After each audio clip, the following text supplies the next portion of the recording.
Okay, this is Kean University, Piano 3, and this is going to be for the weeks of March 2nd and 9th. Whatever we do today, look at your midterm March 9th. There won't be another video for that because you're going to be doing the Clementi, America memorized, got to be memorized. If you don't memorize it and you play it with the music, it'll be one grade lower. But you're fooling yourself because you have to play all three patriotic songs that you're going to learn piano 3 and 4 for piano proficiency someday.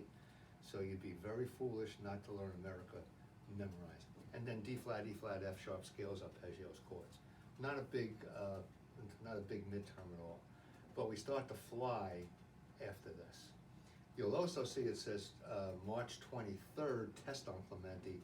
That's not so, because you will have had your test on the midterm.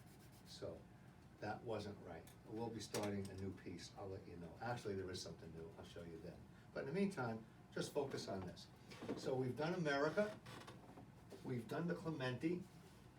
I'm going to do the Clementi again, so you don't have to refer back to another one. But America, I showed you all the chords: F major, D minor, G minor. Showed you the inversions. Showed you the fingerings, the good practice habit for it. So far, you should be able to do this.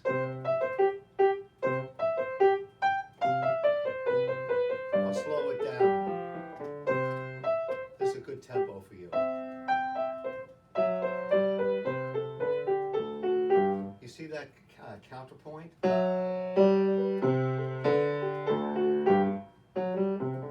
Just like the cadences. Scale. Recognize these things. Scale. Octave. Alberti bass.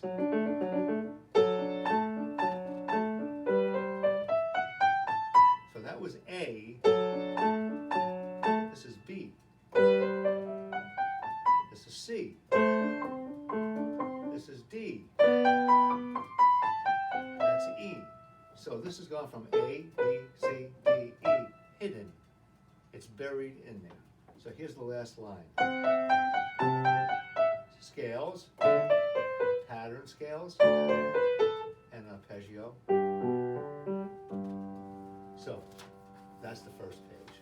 The second page does the development. It takes and develops it into C minor. Strong, very strong bass because it's in a 4-2 position. It's in a last inversion. It's a G7, except the F is in the bass. And those are the strongest pulling chords, and it resolves. But the C minor. It could have done this, but it's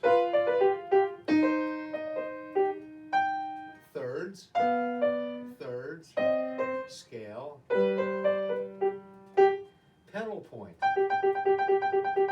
Don't make much of that. Make much of the other notes that are accented.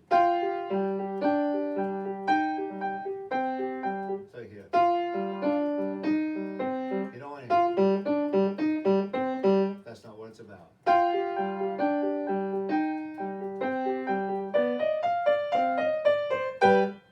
Scale right back into the key of C. An octave lower. Same thing. Same thing.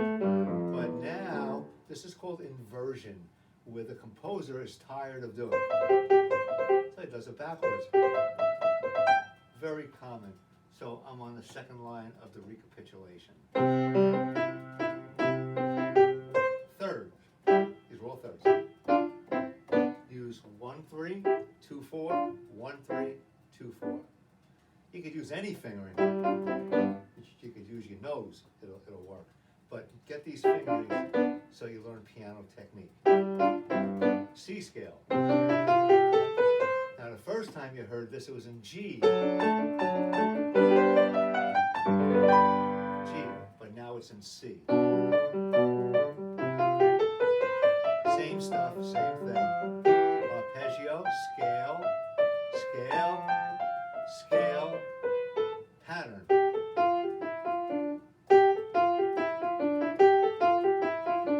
The first note being the melody.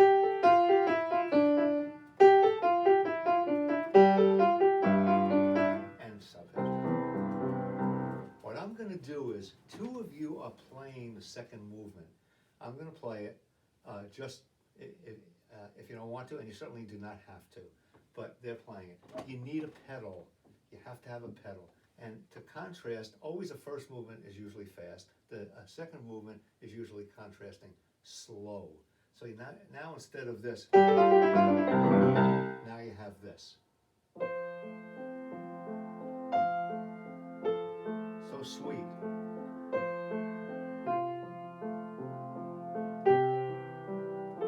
I'm not going to spend too much time on this, but I do want to show you that trill. There's 4 ways of playing a trill. We're not going to do any of them except one. I'm going to show you what to do. I'm in the 3rd measure. When you get to that G, start the trill on the note above instead of on the G. Instead of play 2 to 1. A, G, A, G, F, G, A, G, A, G. And that measure will sound like this now. When you have a slow tempo, you don't play. It's broken up. This is called a measured trill. We're measuring it 2 against 1. Okay? So let me start on that measure. I'll keep going.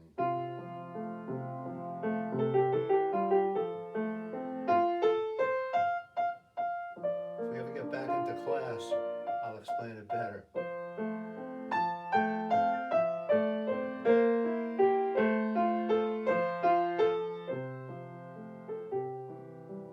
Now a new part.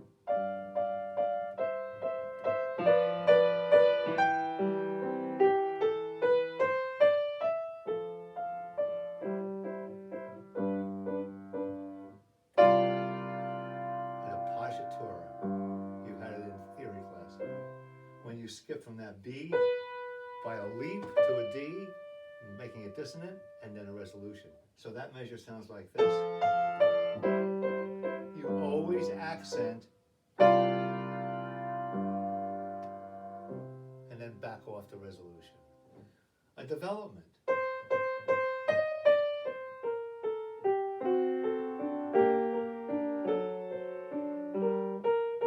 Pattern.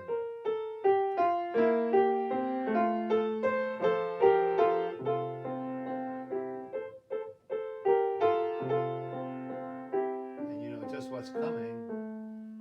Dolce, sweetly. Now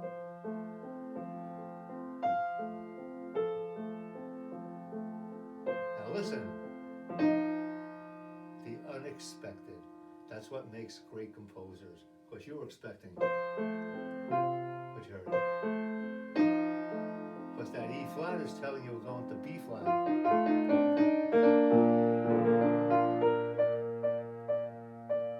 And then you take it out.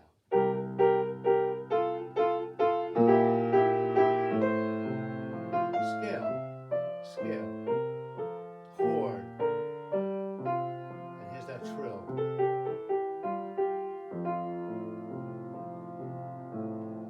It's just a beautiful, beautiful movement if you want to do it. I did America with you already. Let me do one more cadence with you because I want you to be up to E. I want you to play C, G, D, A, E. Write them down, C, G, D, A, and E.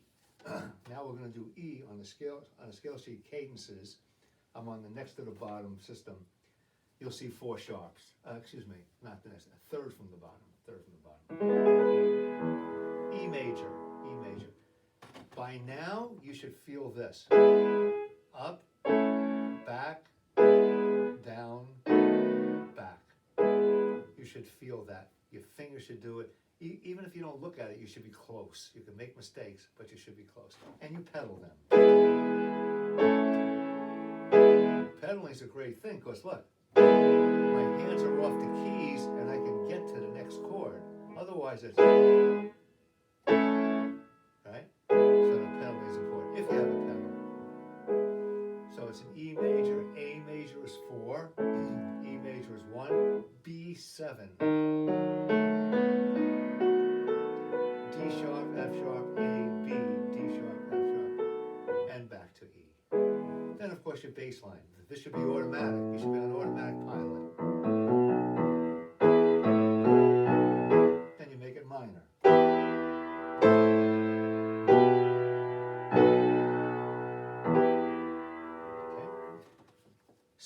D flat, E flat, and F sharp scales, nothing new. Now here's something new for next time. This isn't on the midterm, but it's going to be when we get back after. So after you finish this Clementi on the midterm, anytime you see Clementi after it, just ignore it. Like in March 16th, it says finish the Clementi, forget it. But I will give you something else to do on the video for the week before. Okay, let's look at this. I Gave My Love a Cherry. This is a very famous song. As a matter of fact, Johnny Mathis, who you may or may not have heard of, because he sang in the 50s and 60s. He still sings, believe it or not, or he sang recently. I don't know if he's even alive. But he made a song called The 12th of Never. If you go onto YouTube and you play The 12th of Never, you'll hear this exact melody made for orchestra and singer, and it was a very, very big hit. So here's what you're going to do with this. You're going to take this melody. I'm going to play the melody, and you'll just play along or just watch. Key of A, 3. Oh, by the way, you have to do something. You have to write in chords. So I'll wait for you to get a pencil. I'll give you a couple of seconds, and then I want you to write in these chords, because they don't have them there. Or you can pause. Okay. So the first measure, write in A. You're writing the chord over the staff. So you see the E's on top, over the E's, and in the white space above the staff. You write A. Second measure is D. Third measure is D. Fourth measure is A. You should have A, D, D, A. Each measure will have a chord. Next measure, E for the 4 B's that you see. A. Next to the last measure, top line, A and E. Actually, you can write E7 because the chord is E7. I'm going to write it in myself so I remember to tell you. E7. Next chord's E7 again. E7 again. That's why I have 2 pencils, because I always drop one. Be prepared, right? And then A. So in the second system, you should have E7, A, another A, E7 again, A, D, D, A. So the second system should be E7, A, E7, A, D, D, A. These chords appear on the first note of those measures, okay? All right, so the melody is this. Let's just do the melody.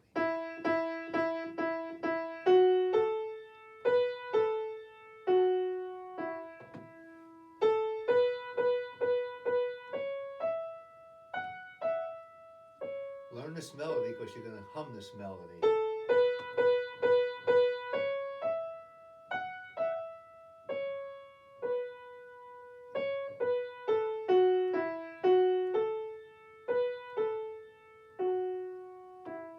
Then what I want you to do is play that melody with chords. A major, D major, not what's written there, just your chord symbol. D, A, E. That's E7 too, by the way. Stay where you are on that measure. E7, you know E7, E, G sharp, B, D. A,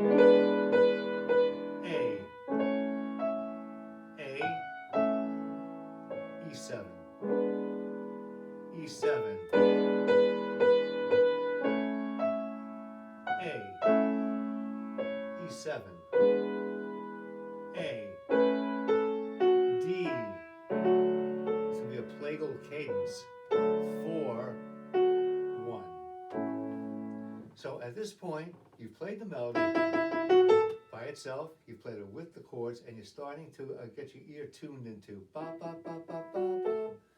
Then you're going to practice the accompaniment.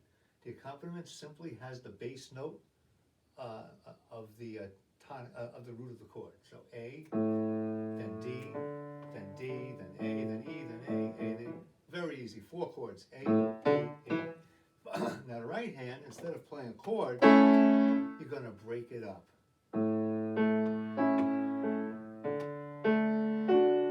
Notice that you're not playing D up here. You keep a common tone, just like 4-part writing in your theory classes. So A is here, you keep the A for the D, back to the A. Just like your cadences, except you're breaking them up.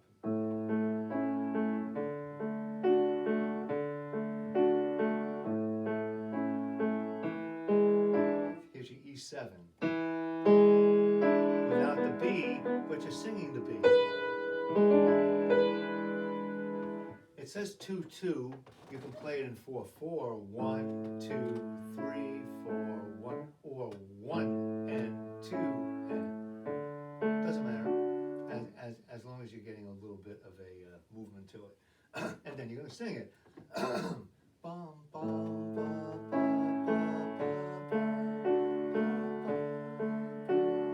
bum. Just like the other sing and play. The sing and play gets tougher after the midterm. These are the easy ones. Enjoy them. Listen to Johnny Mathis's rendition of this because it's really beautiful, and the orchestration's good, and he sings it perfectly. And you'll hear the melody enough. When you do a sing and play, you've got to memorize the melody. You've got to know. Ba, ba, ba, ba, ba, ba, ba, ba. You have to know what's coming because you don't want to read that so you can sing it and read these notes. So you're gonna have to practice this one. But you have a couple of weeks on this one, so let's see. Actually not, next week. Next week, when I see you, you should have done this, the week after rather, because I'm always a week ahead of everything here. And this will bring you all the way up to March 9th midterm, and then we'll start again with some new stuff. Now we're gonna do America the Beautiful after that, a lot harder than America. So make sure everything's in place.